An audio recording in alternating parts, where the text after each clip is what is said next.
boa tarde, boa noite, meus bebezords aqui do YouTube.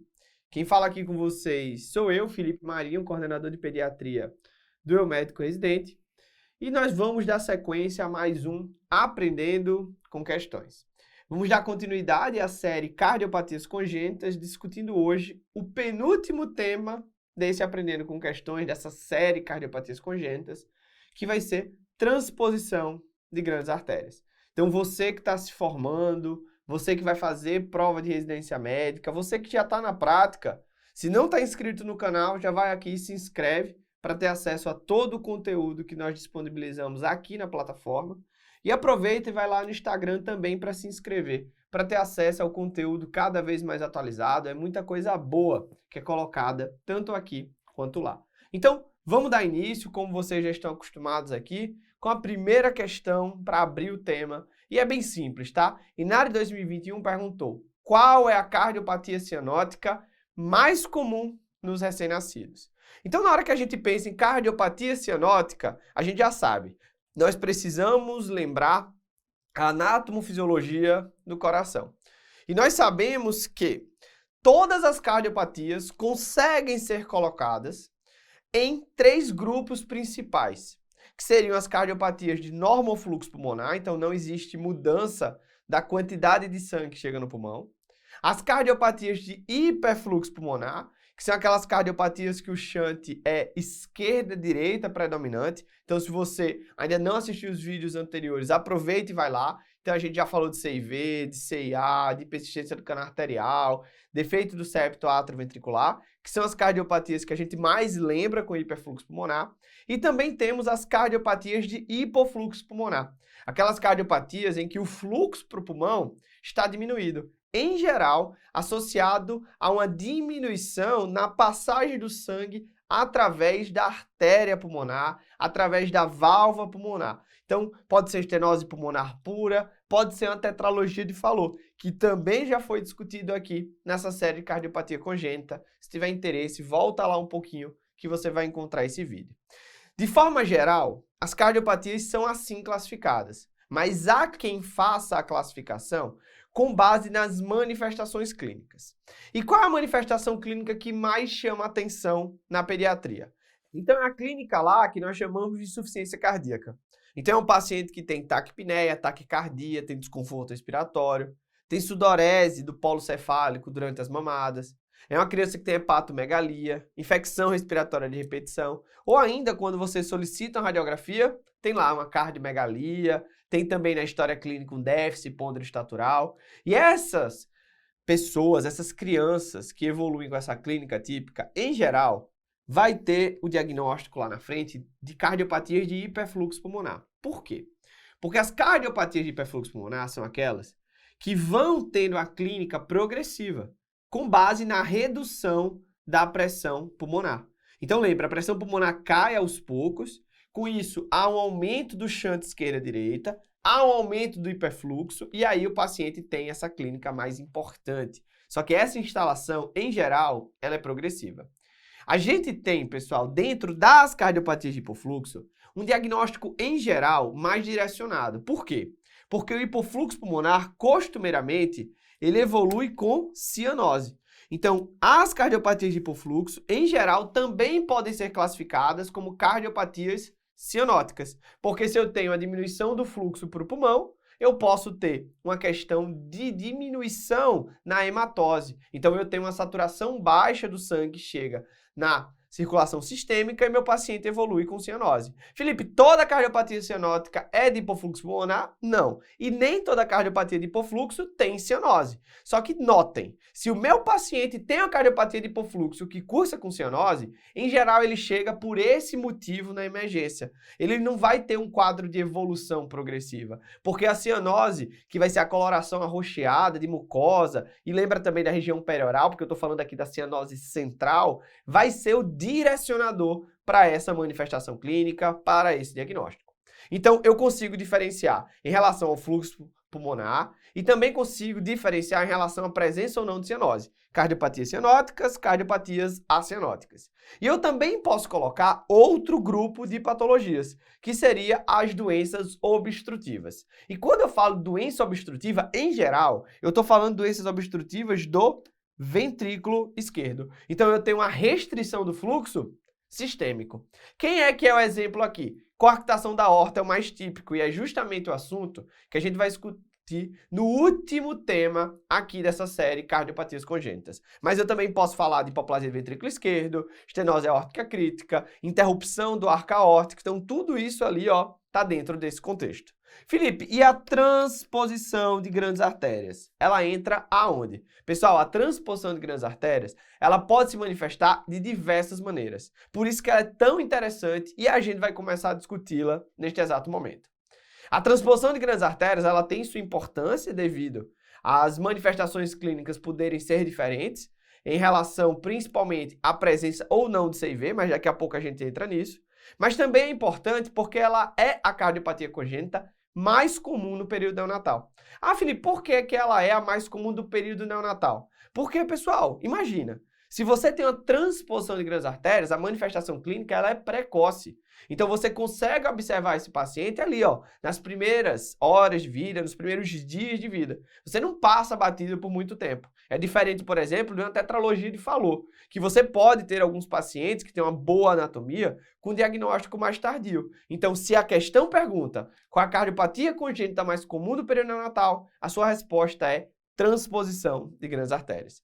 E o que é a transposição das grandes artérias? Basicamente, o nome já deu o que acontece. Existe uma transposição das grandes artérias, ou seja, da aorta e da artéria pulmonar. Então, onde era para estar a artéria pulmonar, está a aorta, e onde estaria a artéria pulmonar, está a aorta. Então, o paciente tem uma aorta saindo do ventrículo direito e tem uma artéria pulmonar saindo do ventrículo esquerdo. E isso vai ocasionar o que nós chamamos de circulação em paralelo. Então notem o seguinte, o fluxo normal do sangue, ele é veia cava, átrio direito, ventrículo direito, artéria pulmonar, pulmão, veias pulmonares, átrio esquerdo, ventrículo esquerdo, aorta, corpo, veia cava e aí você continua. Notem que essa circulação é o quê? Em série. Então a gente vai ter, ó, uma coisa depois da outra. O que acontece aqui no paciente com transposição das grandes artérias? Olha comigo o esquema que está aí na imagem. O sangue chega pela veia cava superior e pela veia cava inferior no átrio direito, vem para o ventrículo direito. Do ventrículo direito, quem é que está saindo dele agora? A aorta. A aorta vai para o corpo vai para a veia cava. Então a circulação sistêmica, ela se fecha nela mesma. Já a pulmonar, o que acontece? O sangue chega através das veias pulmonares no átrio esquerdo, do átrio esquerdo vai para o ventrículo esquerdo, do ventrículo esquerdo vai para as artérias pulmonares, volta para o pulmão, veia pulmonar, e aqui você tem uma circulação pulmonar acabando também em si mesma. Então, o que lhe chama a atenção? Que o sangue oxigenado, ele não chega na circulação sistêmica. Então, isso, pessoal, prejudica demais a clínica desse meu paciente. Então, se você não tem misturas desse sangue, o meu paciente vai evoluir o quê? Com óbito. Por isso que é tão importante vocês entenderem isso, porque o objetivo da estabilização dessa criança é fazer com que haja mistura desse sangue que está lá sozinho na circulação pulmonar com aquele sangue que só está rodando na circulação sistêmica. Então eu tenho que fazer essa mistura. E essa circulação em paralelo, pessoal, portanto, vai ser uma cardiopatia que depende realmente de misturas e as misturas em geral acontecem ou numa CIA, seja uma CIA maior, principalmente porque não vai ter restrição dessa mistura. Às vezes você tem mistura numa CIV e, de novo, a CIV pode mudar um pouquinho do quadro clínico que a gente tem na TGA e ainda temos o canal arterial, que vai ser uma comunicação de quem? Da aorta com a artéria pulmonar. Então o fluxo vai conseguir se misturar e uma parte do sangue oxigenado consegue chegar na circulação sistêmica e com isso a gente tem uma progressão desse paciente realmente ali para um pouco mais de estabilidade. Só que ainda tem a possibilidade de estarmos diante de uma entidade um pouquinho diferente, que nós chamamos de TGA corrigida. Então, na transposição de grandes artérias normal, a gente tem uma discordância ventrículo arterial. Então, aquele ventrículo que deveria estar conectado com determinada artéria, não está, elas estão trocadas. No caso da TGA corrigida, além da discordância ventrículo arterial, nós também temos a discordância atrioventricular. Então, olha o que aconteceu.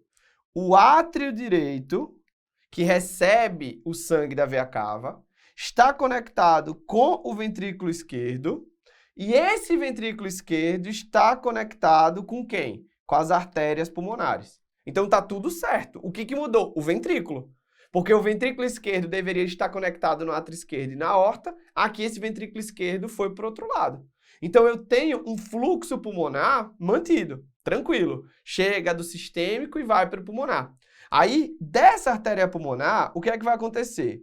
Pulmão, veias pulmonares e vai chegar átrio esquerdo, que tem discordância atrioventricular, então não é com o ventrículo esquerdo, é com o ventrículo direito. E o ventrículo direito tem discordância o quê? Ventrículo arterial. Então ele se conecta com a aorta. E aí a aorta vai para o corpo e depois vai chegar através das veias cavas no átrio direito. Então, basicamente, na TGA corrigida, eu tenho a circulação em paralelo. Qual é o problema dessa patologia? É que o ventrículo direito está fazendo o papel de um ventrículo sistêmico. O ventrículo direito não foi feito para lutar contra pressões aumentadas, como o ventrículo esquerdo é. Então, o que é que acontece na TGA corrigida? O paciente, a longo prazo, pode evoluir com insuficiência cardíaca ou, o que é bastante comum nessa patologia, arritmias. Então, isso aqui é uma manifestação clínica um tanto quanto diferente, o que a gente já conversou em todos os episódios dessa série de cardiopatia congênita. Então, vejam o quanto é interessante vocês saberem. Ah, Felipe, mas eu posso ter diagnóstico de TGA corrigida de forma precoce? Posso, tá? Desde que eu tenha uma ausculta um tanto quanto diferente de um paciente que tem normalidade. Porque, às vezes, a TGA corrigida, ela tem outras alterações cardíacas associadas. Mas, se for só a TGA corrigida, em geral, o paciente ele é assintomático e ele também não vai ter nenhuma alteração na ausculta nos seus primeiros anos de vida. Então, vejam quanto é importante você ter noção desse conhecimento. Então, sabendo de tudo isso, a gente volta para a questão. Qual é a cardiopatia cianótica mais comum do recém-nascido? Você não tem dúvida, a gente está falando aqui da transposição de grandes artérias. Até porque, pessoal, olha comigo, a gente não fala que defeito do septo atrioventricular é uma cardiopatia cianótica, então, em geral, o paciente tem realmente a saturação mais baixa do que o usual, mas não chega a ter uma cianose clínica característica. A CIV é uma cardiopatia de hiperfluxo que não cursa com cianose. Drenagem anômala total de veias pulmonares é uma doença que evolui com choque, em geral não é a cianose que chama a atenção, e a dupla via de saída do ventrículo direito é sim uma possível cardiopatia de cianose, porém não é mais comum do que a transposição de grandes artérias. Então realmente a resposta é a letra A, como a gente acabou de falar sobre TGA na parte introdutória. Mas vamos lá para outra questão. Só que essa questão, notem, está falando sobre manejo, tá? Está falando sobre atrioseptostomia, está falando sobre prostaglandina e até cirurgia corretiva. Então vamos aqui comigo. Você tem um paciente que tem uma transposição de grandes artérias. O que você espera de clínica nesse paciente? Então você vai depender do subtipo de TGA que você está lidando. Nós temos a TGA simples, ou seja, sem CIV, e aí nesse caso o que mais chama atenção é uma cianose precoce e progressiva, já que meu paciente não tem comunicação da circulação pulmonar com a circulação sistêmica. Isso, em geral, vai ser feito através de estruturas, como é o caso de uma CIA, que pode ser ou não restritiva, e isso vai depender da gravidade dessa cianose, e também o cano arterial, que esse cano arterial, ao longo do tempo, ou ele vai se fechando, ou às vezes ele vai sendo insuficiente para manter essa mistura de uma forma mais estável possível. Então, na TGA simples, que é aquela que não tem CIV, o que chama atenção é a cianose precoce e progressiva. Então, a gente também tem a TGA com CIV. Então eu vou ter uma comunicação entre os ventrículos. Devido a essa mistura na comunicação, nós vamos ter uma cianose menos intensa, por causa da mistura, e também posso ter uma clínica de hiperfluxo pulmonar. Como é que eu justifico isso? Lembrem, se eu tenho uma CIV, eu tenho comunicação do ventrículo direito com o ventrículo esquerdo. Então, ambos estão com acesso à circulação pulmonar. E depois que a criança nasce, naturalmente, a pressão pulmonar faz o quê? Cai. Então, eu posso sim ter um aumento do fluxo para o pulmão, levando a uma clínica, além da cianose, clínica de insuficiência cardíaca, como a gente já descreveu nas cardiopatias de hiperfluxo. Só que na TGA, a gente pode ter um problema em relação à suspeição diagnóstica. Porque, às vezes, a semiologia cardíaca, ela é quase normal. E aí você, mesmo sabendo de todas as manifestações clínicas passíveis, você vai ter uma dificuldade em definir essa suspeição clínica. Inclusive, diagnóstico diferencial, às vezes, só vai ser feito com os exames definitivos. Com o quê? Com o ecocardiograma. Então, o ecocardiograma, ele é essencial para o diagnóstico. Inclusive, você poderia fazer esse eco lá no período pré-natal, para fazer aquele eco fetal, para já ter a sua suspeita clínica antes do nascimento da criança. E quando a criança nasce, qual é o principal diagnóstico diferencial? Hipertensão pulmonar persistente do recém-nascido. Que é aquele paciente que tem uma cianose, às vezes bastante grave, e que você não encontra muita alteração no exame físico. Então, sempre que nós temos isso, nós vamos sim ter que abrir mão de exames complementares. Mas será que tem alguma coisa que sugere transposição de grandes artérias do ponto de vista do exame físico, de exames mais simples? Tem.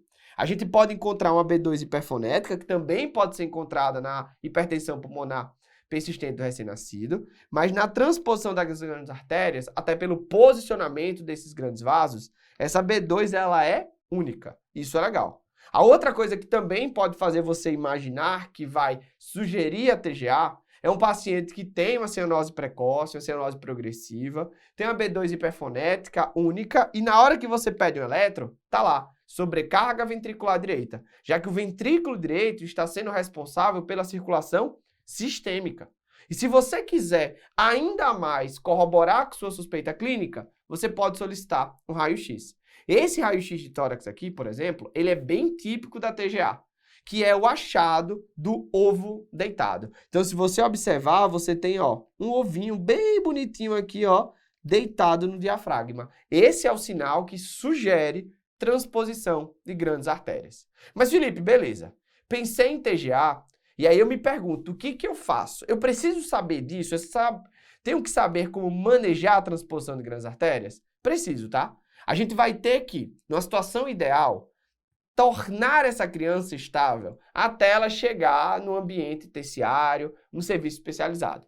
Mas uma coisa que você também pode colocar ali, ó, dentro do seu sistema de saúde, é que essa criança já nasça dentro desse serviço especializado. Então, o ideal mesmo, o crème de la crème dessas situações, é que o diagnóstico tenha sido feito no pré-natal e que o encaminhamento para o serviço especializado tenha sido feito no melhor meio de transporte, a barriga da mãe. Então, antes da criança nascer, ela já foi transferida para o serviço de referência.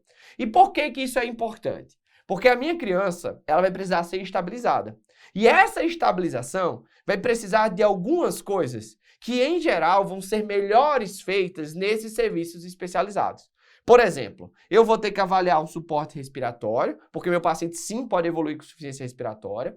Um suporte hemodinâmico, inclusive com necessidade de drogas vasoativas.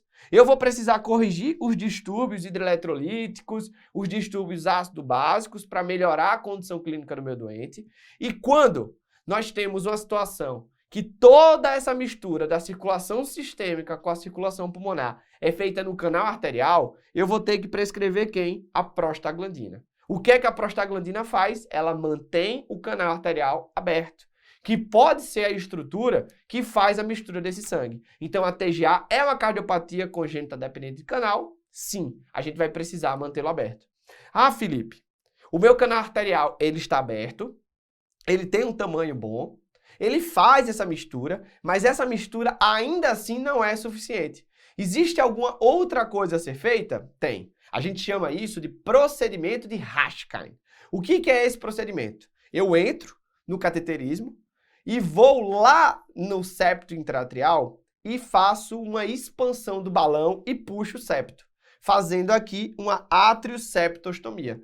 Por que eu faço essa atrioseptostomia? Eu vou fazer uma CIA, ou quando meu paciente já tem uma CIA, eu amplio a CIA, para que a mistura do sangue, ao invés de só acontecer a nível de cano arterial, também aconteça a nível de átrios. E isso vai facilitar o quê? Vai facilitar muita coisa, porque quanto mais mistura, mais chance de você estabilizar essa criança existe. Mas ainda assim, notem, você está fazendo um tratamento como ponte para definir o que você vai fazer de forma definitiva. E qual é o tratamento definitivo? É o que nós chamamos de cirurgia de Jatene. A cirurgia de Jatene, basicamente, é a translocação da aorta e da artéria pulmonar. Então, a aorta e a artéria pulmonar não estão no local errado? Estão. O que é que eu faço? Eu coloco elas de volta. Ah, Felipe, tem problema? Claro que tem, pessoal. É uma cirurgia de grande porte. É uma cirurgia numa criança pequena. Imagina uma criança de 3, 4 quilos sendo submetida a um tipo de cirurgia desse. E além de você fazer essa troca, lembre que as coronárias precisam seguir também essa troca. Então, as coronárias precisam ser reimplantadas lá na aorta do meu paciente. Então, essa daqui é a cirurgia definitiva. Mas antes disso, você tem que estabilizar o seu doente. Mas agora, sabendo de tudo isso, vamos voltar para a questão. Nós temos uma criança de 6 horas de vida, que nasceu a termo, que vem evoluindo com cianose progressiva. Opa, cardiopatia cianótica, período neonatal, tenho que pensar em transposição de grandes artérias. A mãe é diabética, a criança nasceu com 4,2 kg, um APGA 7,8 e a criança realmente é cianótica, 3 cruzes em 4. Saturando 50% é ambiente. Tem um sopro sistólico suave, uma cruz em 6 na borda external esquerda alta, que inclusive pode significar um canal arterial. Eu não estou encontrando aquele sopro cisto-diastólico, que é clássico da persistência do canal arterial. Então pode ser que esse canal arterial, na verdade, esteja se fechando. Então tem que ter muita atenção com isso. E aí alguém fez um ecocardiograma e descobriu. A criança realmente tem uma transposição de grandes artérias. A minha criança tem uma comunicação interatrial ampla. Então já muda um pouquinho. Se ele tem uma CIA ampla, será que esse sopro na borda external esquerda alta não é aquele sopro da estenose pulmonar relativa? Não quero saber. Porque a questão, ela quis perguntar outra coisa. Perguntou assim: qual a conduta imediata para esse paciente que tem uma transposição de grandes artérias, tem uma CIA ampla e mesmo assim está muito hipoxemiado? É um paciente que está saturando de 50%. Então, se ele já tem uma CIA ampla, existe indicação de eu fazer uma atrioseptostomia? Não, porque ele já tem uma CIA ampla. Felipe, tem indicação de eu encaminhar esse paciente para a cirurgia corretiva? Tem, mas não agora, tá? Essa criança vai ser submetida à cirurgia corretiva depois que você estabilize o menor. Então você não vai mandá-lo agora. Você vai corrigir distúrbio hidroeletrolítico, metabólico, que provavelmente ele tem, já que está com essa cianose mais agressiva. Você vai tentar melhorar a mistura do sangue antes de ele ir para a cirurgia. Então não é agora que você vai mandá-lo para a cirurgia de Jatene. Felipe, eu vou ventilar o paciente com a FiO2 entre 80% e 100%? Você pode até fazer isso, mas como você não melhorou a mistura, o meu paciente não vai melhorar clinicamente. Então, qual é a conduta? Tentar manter o canal arterial aberto, fazendo a administração de prostaglandina. Olha que coisa legal aí que o INEP na prova da Revalida trouxe, trazendo um assunto realmente importante pela epidemiologia dentro da TGA, dentro do período neonatal, ali naquela questão de ser a cardiopatia congênita mais comum desse período. Vamos lá para outra questão, falando de um recém-nascido que tem um diagnóstico de transposição das grandes artérias com septo interventricular íntegro, ou seja, uma TGA simples. Nasceu de parto vaginal, sem intercorrências, APGA 7,8, saturando 80% na sala de parto. Foi realizado um cateterismo de veia umbilical e olha aqui, ó, iniciaram prostaglandina. Então, provavelmente esse paciente ele já nasceu sabendo, né? Ele já tinha o diagnóstico fetal. Então, ele já estava no serviço terciário fazendo o melhor tratamento possível. Então, nasceu, pessoal, pá! Começou a prostaglandina para deixar o canal aberto. Aí, após a 4ª hora de vida, a criança começou a ter queda da saturação e sinais de má perfusão. Aí o ecocardiograma realizado confirmou realmente uma TGA e essa TGA tinha uma comunicação interatrial restritiva e um canal arterial bem grande, de 5 milímetros com shunt bidirecional. Qual a melhor conduta para este paciente? Notem, é diferente da questão anterior. Nesse aqui, ele é uma TGA, que o canal arterial tá bom. Aí, qual é a outra forma de misturar o sangue? Uma CIA ou uma CIV. CIV, pessoal, eu não consigo abrir, tá? E o meu paciente tem um septo interventricular íntegro. Então, eu tenho que abrir quem? O septo interatrial. Eu vou fazer o quê? Uma atrioseptostomia durante um cateterismo através do balão. Então, qual é a resposta aqui? Letra A. A letra B pede para aumentar a prostaglandina, não tem indicação, porque o canal tá bom, tá tendo shunt bidirecional. Óxido nítrico, ele atua na hipertensão pulmonar, ele não atua no contexto de uma TGA. E expansão com solução coloide, não tem indicação, porque se meu paciente tivesse chocado, a indicação não era coloide, a indicação é cristalóide para essa ressuscitação volêmica. Beleza, vamos dar sequência agora falando sobre diagnósticos diferenciais. O paciente tem 4 meses de idade e foi encaminhado da UBS com dificuldade de ganho de peso, cansaço às mamadas e sudorese intensa. Eita, Felipe. Dificuldade de ganho de peso, cansaço às mamadas, sudorese intensa. Clínica de insuficiência cardíaca. Aí o exame físico tem taquidispneia, corroborando esse diagnóstico de insuficiência cardíaca, e um sopro sistólico rude no borde external esquerdo baixo e taquicardia. Eletrocardiograma, sobrecarga biventricular. Radiografia de tórax, hiperfluxo pulmonar. Por que eu estou chamando a atenção? Para você não ficar sempre batendo na tecla de que meu paciente tem determinadas patologias. Ah, Felipe, você falou de TGA, TGA, TGA. Aí você olha ali na letra B, tem TGA. Transposição das grandes artérias. Isso está correto para TGA? Claro que não. Lembra que a TGA é cianose progressiva e grave, pessoal. Você não tem um paciente com 4 meses com a transposição das grandes artérias sem cianose, como está nessa criança. Então, a letra B você anula.